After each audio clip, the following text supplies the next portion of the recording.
Hello friends, welcome to my YouTube channel. নমস্কার বন্ধুরা, মঞ্জু রান্নাঘর থেকে সবাইকে স্বাগত। বন্ধুরা, আজকে আমি আপনাদের কাছে আবার একটি ভিডিও নিয়ে হাজির হয়েছি। বন্ধুরা, আমার পুরো ভিডিওটি দেখবেন, মাঝখানে স্কিপ করবেন না। আমার পুরো ভিডিওটি দেখার জন্য আপনাদের কাছে অনুরোধ রইল।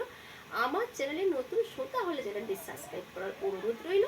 লাইক, কমেন্ট, শেয়ার করতে বন্ধুরা ভুলবেন না।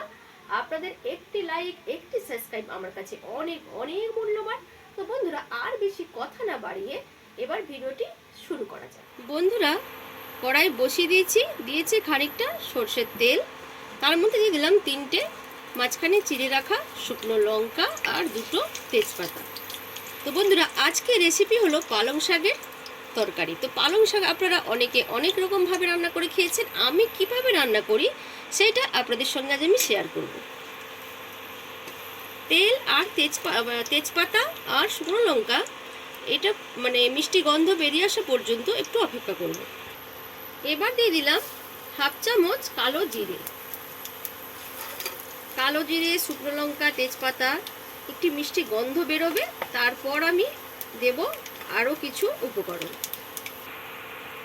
বন্ধুরা, এবার দিয়ে দেব একটা খুব বড় সাইজ পেঁয়াজ আমি কেটে রেখেছিলাম।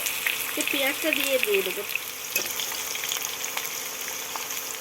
তো বন্ধুরা, আপনারা যদি নিরামিষ করেন তখন কালো জিরে, কাঁচা লঙ্কা, তেজপাতা দেবেন আর শুকনো লঙ্কাও দেবেন, শুধু পেঁয়াজটা স্কিপ করবেন। এর সঙ্গে দিয়ে দেবো আরও 4-5টে চেরা কাঁচা লঙ্কা। ঝালটা আপনারা আপনাদের স্বাদ অনুযায়ী বুঝে দেবেন। এবার সব মশলাগুলো ভালো করে ফ্রাই হয়ে যাক, তারপর আমি দেখাচ্ছি। বন্ধুরা দেখুন, কাঁচা লঙ্কা, পেঁয়াজ, কালো জিরে, তেজপাতা কিন্তু ভালো করে ফ্রাই হয়ে গেছে। এবার আমি এর মধ্যে দিয়ে দেব আলু। আমি লম্বা লম্বা সাইজের আলু রেখেছিলাম কেটে, ভালো করে ধুয়ে জল ঝারিয়ে রেখে দিয়েছিলাম। দিয়ে দিলাম আলু আর দিয়ে দিলাম মূলো। দেখুন বন্ধুরা, আমি মূলো কেটেছিলাম, সব আগে থেকে ভালো করে ধুয়ে পরিষ্কার করে রেখেছিলাম। দিয়ে দিচ্ছি মূলো আর একই সঙ্গে দিয়ে দিচ্ছি লাল আলু, যেগুলোকে রাঙালু বলে, আবার কেউ কেউ লাল আলু বলে। এর মধ্যে আপনারা আরও কিছু সবজি অ্যাড করতে পারেন, যেমন শিম, কুমড়ো মানে মিষ্টি কুমড়ো, সেগুলো আপনারা এর সঙ্গে অ্যাড করতে পারেন।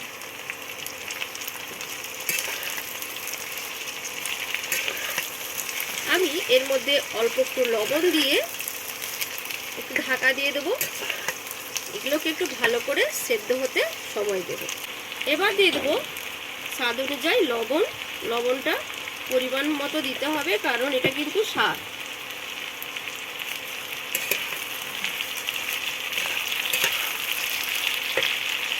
এবার লবণ, আলু সব সবজির সঙ্গে ভালো করে মিশিয়ে নিয়েছি। এবার আমি সব সবজিগুলোকে ঢাকা দিয়ে দিচ্ছি। বন্ধুরা, ঢাকনাটা এবার খুলে দিলাম। এবার সব সবজিগুলোকে একটু নাড়িয়ে নিচ্ছি। দেখুন, সবজিগুলো কিন্তু খুব সুন্দরভাবে কষানো হয়ে গেছে। এবার আমি এর মধ্যে অ্যাড করে দেবো বেগুন।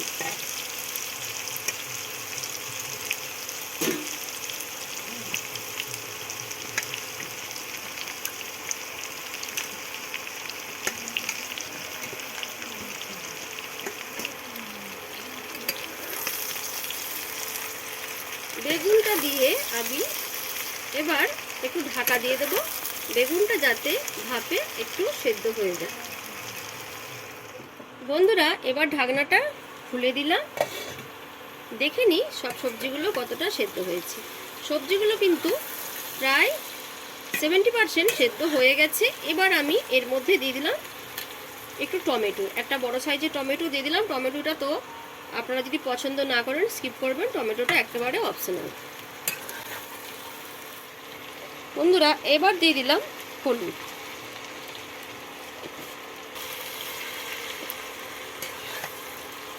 হলুদ আর সব সবজি ভালো করে মিশিয়ে দিলাম। এবার দিয়ে দেব শাক। পালং শাক আমি কেটে ভালো করে ধুয়ে জল ঝারিয়ে রেখে দিয়েছিলাম, না হলে পালং শাক থেকে কিন্তু খুব জল বেরোয়।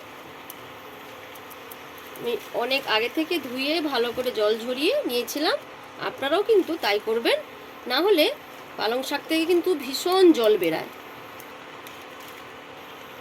এবার আমি ঢাকা দিয়ে দিলাম, একটু শাকটা কমে যাক, তারপর আবার খুলবো। ঢাকনাটা এবার খুলে দিচ্ছি, দিয়ে একটু নাড়িয়ে দিই। তো মাঝে কিন্তু 2 থেকে 3 বার আমি নাড়িয়ে দিয়েছিলাম, তো আর কিন্তু ঢাকা দেব না, কারণ যত ঢাকা দেব কিন্তু সবজি থেকে ততই কিন্তু জল ছাড়বে। তাই আমি আর ঢাকা দেবো না। দেখেছেন কিন্তু যে সবজিটা কিন্তু একেবারে হয়ে এসেছে, আর সব সবজি সেদ্ধ হয়ে গেছে। রান্নাটা কিন্তু প্রায় শেষের মুখে। এবার আমি এর মধ্যে দিয়ে দেবো একটি মাছের মাথা। বন্ধুরা, এবার আমি দিয়ে দিলাম মাছের মাথাটা আমি ভালো করে ভেজে রেখেছিলাম, মাথাটা আমি এর মধ্যে দিয়ে দিচ্ছি।